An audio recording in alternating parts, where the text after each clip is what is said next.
Sa libo-libong sumubok na maging batang bubble, 5 ang nanaig at makakasama na sa longest running gag show sa bansa. Dating beauty queen at content creator si Ali Alday. Dream come true para kay Ali na makasama sa Bubble Gang na napapanood niya mula pa nung pagkabata. Kami po, iniisip lang namin, just be fun lang at hindi dapat ma-pressure. Kasi if we think of the pressure po, then parang it's not gonna be fun na, 'di ba? Dati namang artista sa drama, pero this time, susubok sa comedy ang sexy na si Erica Davis. It's very important na hindi ka marunong mapikon. Kasi syempre, this is a comedy show.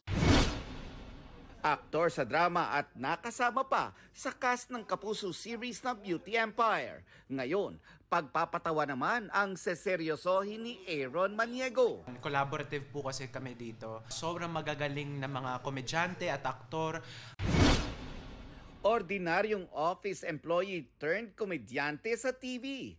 Baon naman ni Jonah Ramos ang pagiging natural niya sa pagpapatawa. Natural lang sa akin siguro na ganito, very situational yung comedic attack. Yun po yung tinuro ni Miss Charisse Salobon na paglabas niya po na just be you. And last but not the least, Karts Udal, ang LGBT vlogger na kilala sa kanyang sariling comedy brand. Hindi na lang kami sa internet ngayon, kundi sa mga TV na. Local Lumalabas media. na kami sa TV para sa dako, di ba?